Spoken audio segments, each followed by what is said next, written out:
नमस्कार, मैं विष्णुचंद गौड़, सहायक आचार्य, दर्शन शास्त्र विभाग, MSJ कॉलेज भरतपुर से पुनः आपके समक्ष BA तृतीय वर्ष में प्रथम प्रश्न पत्र धर्म दर्शन से संबंधित धर्म और दर्शन की परिभाषा, धर्म और दर्शन में अंतर, धर्मशास्त्र और धर्म दर्शन में अंतर, इन टॉपिकों को हम PPT के माध्यम से यहाँ समझने का प्रयास करेंगे।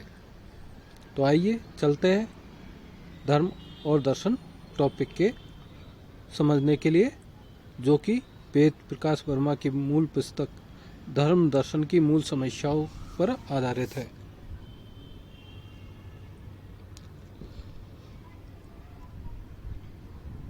हमने पूर्व लेक्चर में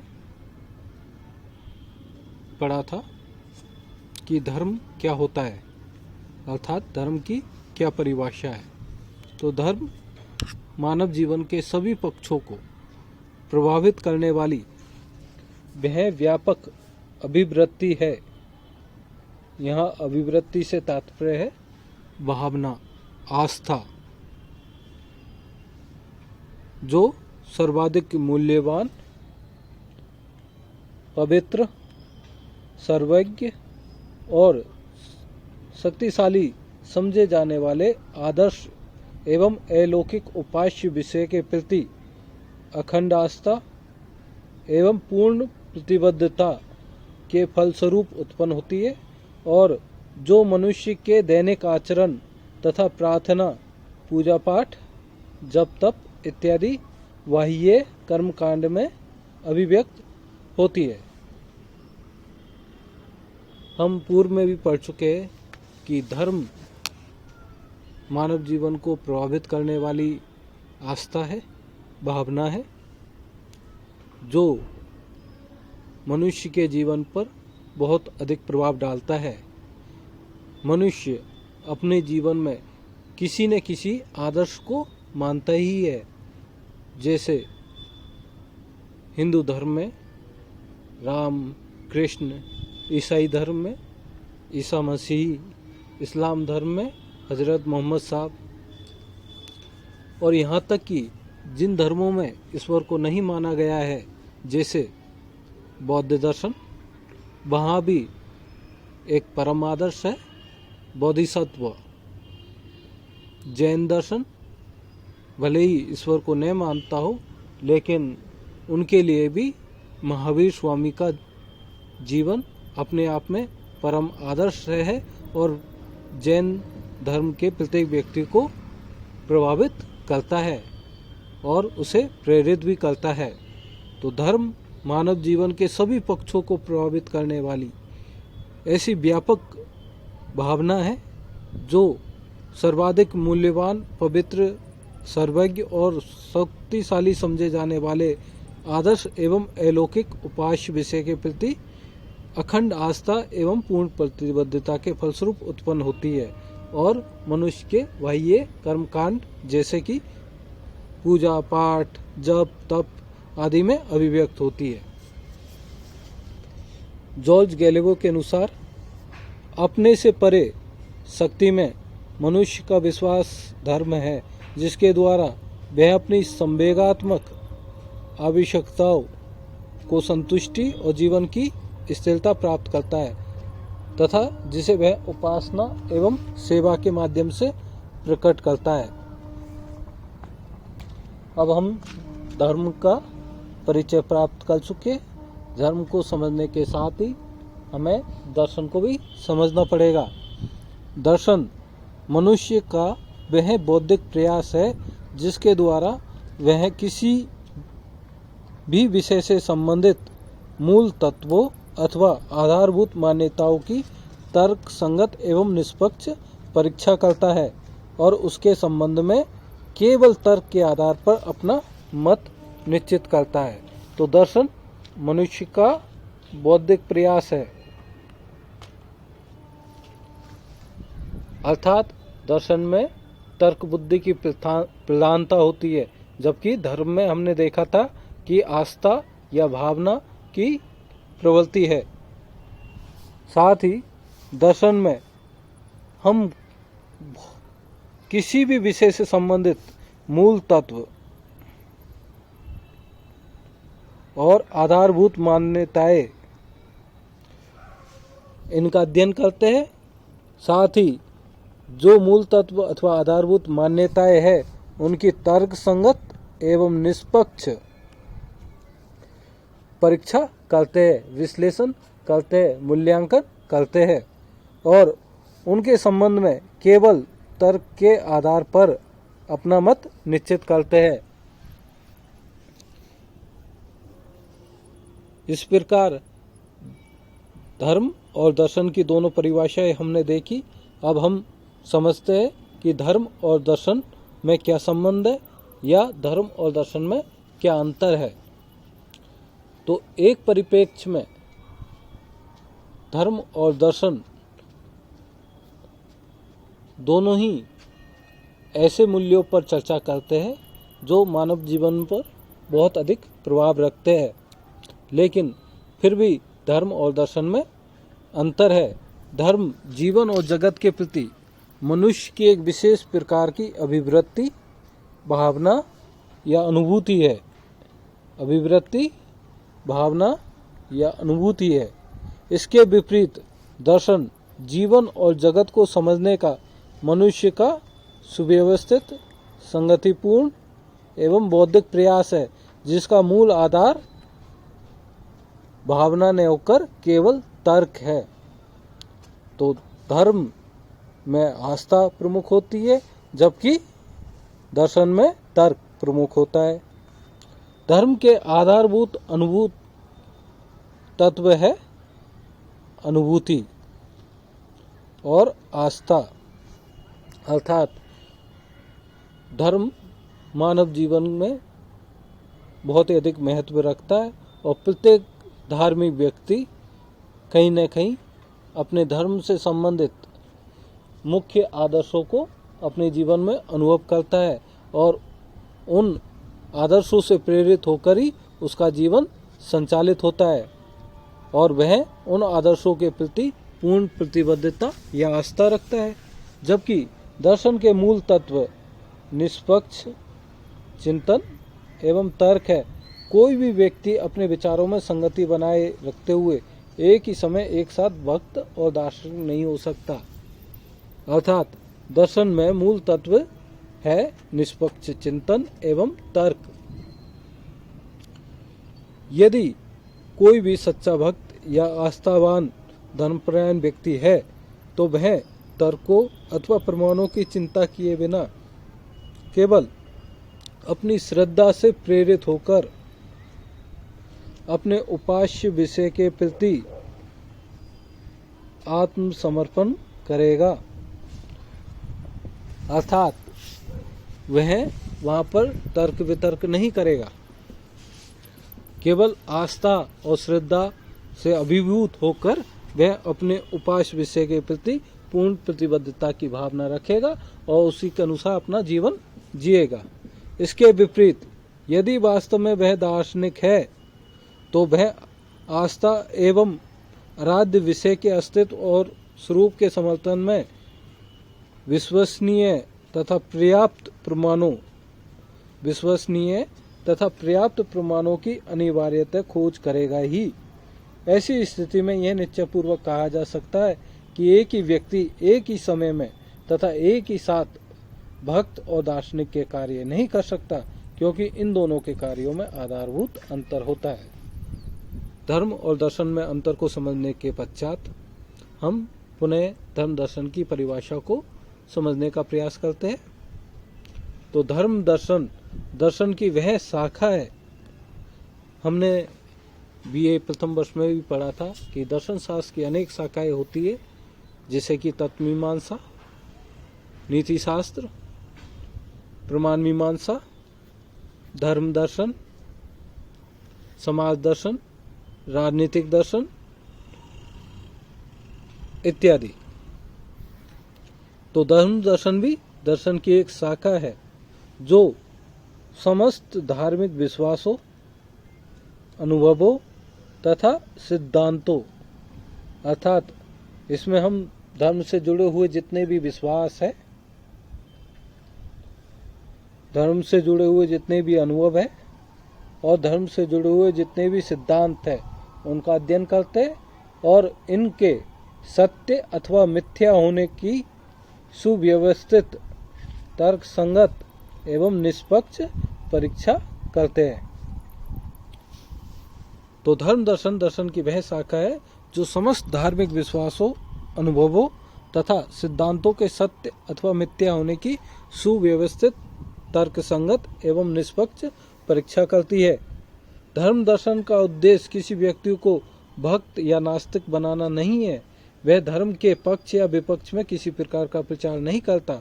उसका उद्देश्य तो मनुष्य के धार्मिक जीवन से संबंधित सभी पक्षों को भली भांति समझना और उनका तर्क संगत एवं निष्पक्ष मूल्यांकन करना ही है। तो धर्म दर्शन धर्म के विपरीत किसी भी व्यक्ति को धार्मिक बनाने का कार्य नहीं करता, वरन धर्म से जुड़े हुए जितने भी पक्ष हैं उनको स्पष्ट करने का प्रयास धर्म दर्शन करता है, ताकि व्यक्ति उस धर्म के प्रति तार्किक सोच रखते हुए अपना जीवन बिता सके। धर्म दर्शन और इतिहास। अब हम धर्म दर्शन और इतिहास को समझने का प्रयास करते हैं, जैसे कि इतिहास में भी हम धर्म से जुड़े हुए बहुत सारे तथ्यों का अध्ययन करते हैं, जैसे धर्म की उत्पत्ति,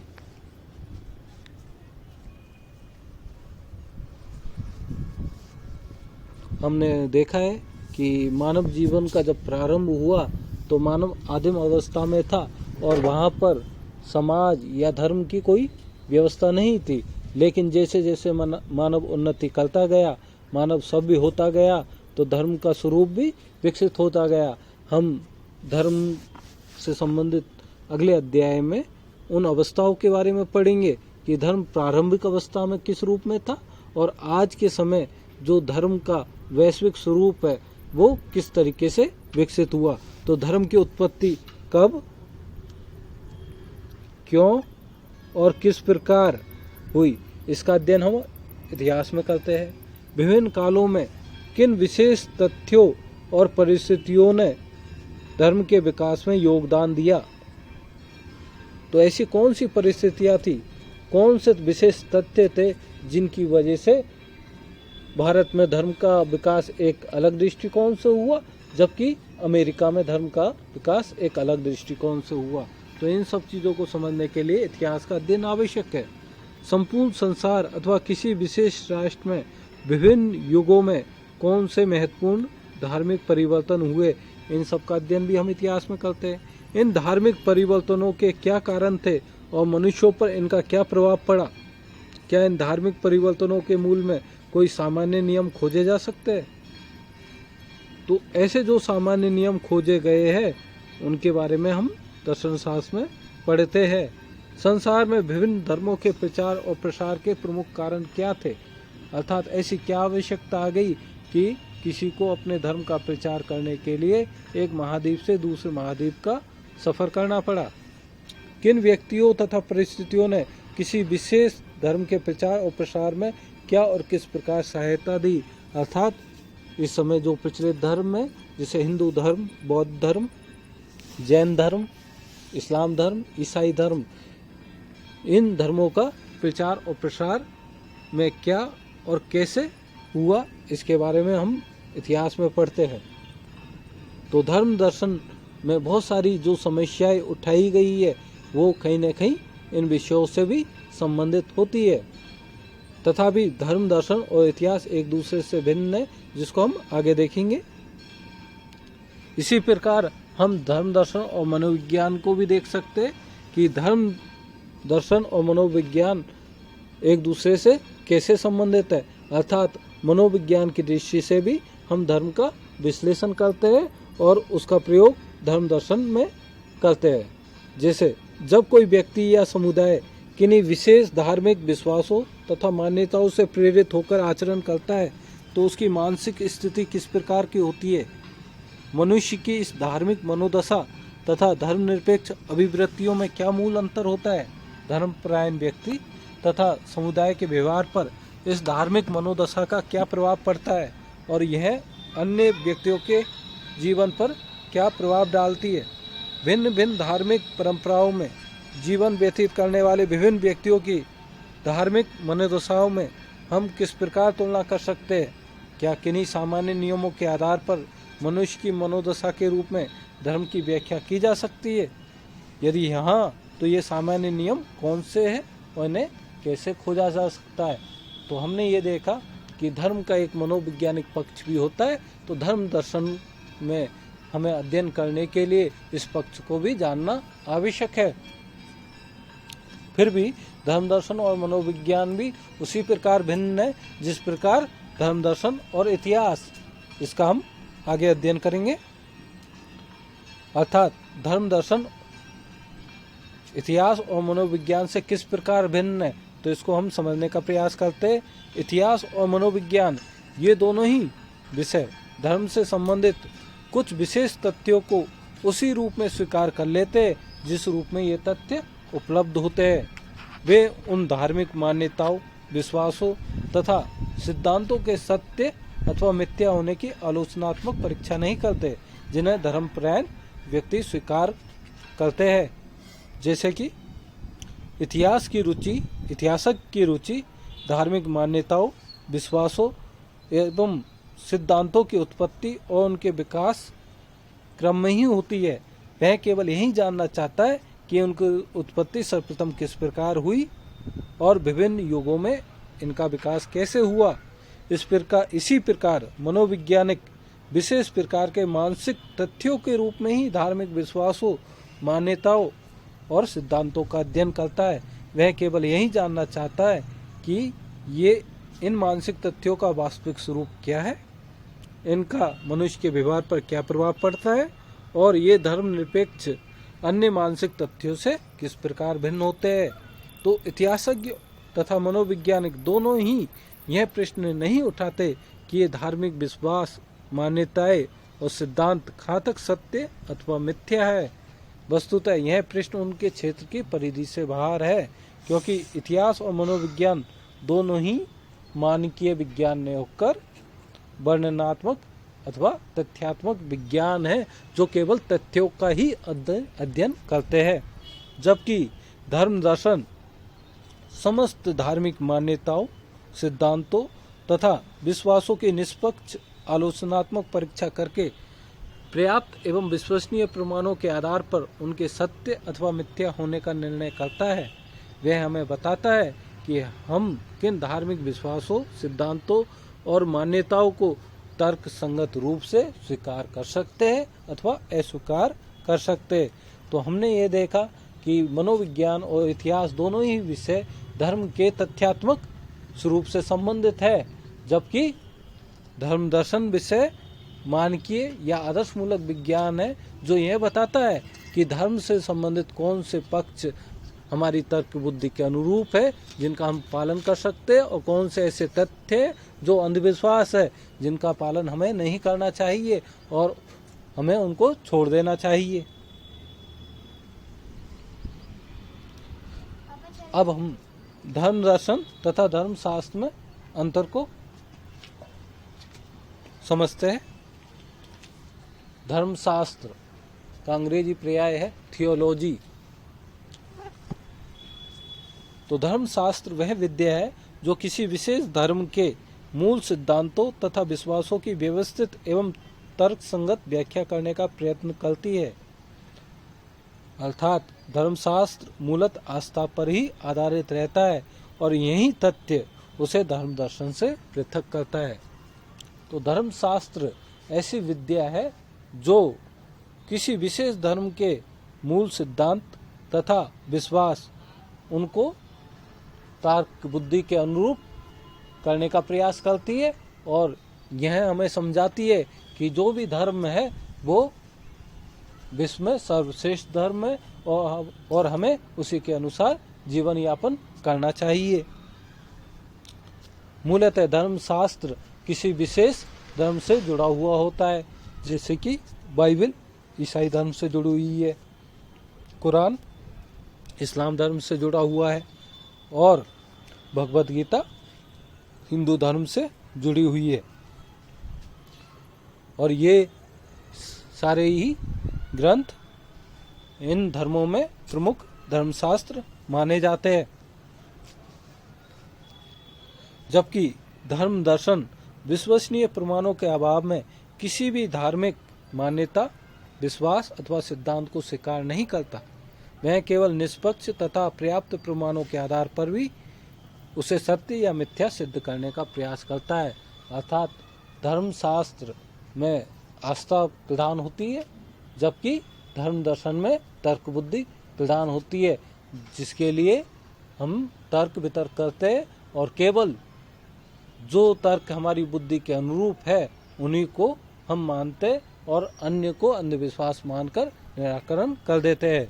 धर्म दर्शन सभी धर्मों के मूल सिद्धांतों तथा विश्वासों की निष्पक्ष आलोचनात्मक परीक्षा करता है, जबकि धर्मशास्त्र किसी विशेष धर्म के विश्वासों एवं सिद्धांतों को सत्य प्रमाणित करने के लिए उनकी तर्कसंगत व्याख्या करने का प्रयास करता है। अर्थात धर्म दर्शन जो भी धर्म से संबंधित मूल सिद्धांत और विश्वास है उनकी निष्पक्ष आलोचनात्मक परीक्षा करता है, लेकिन धर्मशास्त्र किसी धर्म विशेष से जुड़े हुए जो भी सिद्धांत और मूल्य है उनको बुद्धि के अनुरूप तर्कसंगत सिद्ध करने का प्रयास करता है, लेकिन वह एक पक्षीय होता है, निष्पक्ष नहीं। धर्म दर्शन का उद्देश्य किसी धार्मिक विश्वास, मान्यता अथवा सिद्धांत का समर्थन या खंडन करना नहीं है, वरन धर्म दर्शन का प्रमुख उद्देश्य निष्पक्ष आलोचनात्मक परीक्षा करना ही होता है। इसके विपरीत धर्मशास्त्र की उत्पत्ति अनिवार्यतः किसी विशेष धर्म के मूल सिद्धांतों और विश्वासों की रक्षा अथवा उनके तर्कसंगत समर्थन के लिए ही होती है। तो हमने यह देखा कि धर्मशास्त्र मूलतः किसी धर्म से संबंधित विशेष ग्रंथ होते हैं जो कि उस धर्म से जुड़े हुए मूलभूत सिद्धांतों, मान्यताओं, आस्थाओं को बुद्धि के या तर्क बुद्धि के अनुरूप सिद्ध करने का प्रयास करते हैं, लेकिन धर्म दर्शन किसी धर्म विशेष से जुड़ा हुआ नहीं है। वह तो सभी धर्मों में जो मान्यताएं मानी गई है, जो मूल सिद्धांत माने गए हैं, उनका निष्पक्ष रूप से अध्ययन करता है, विश्लेषण करता है और मूल्यांकन करता है। धन्यवाद, आपने इतना समय दिया। धर्म और दर्शन से संबंध इस अध्याय को हम यहीं ख़त्म करते।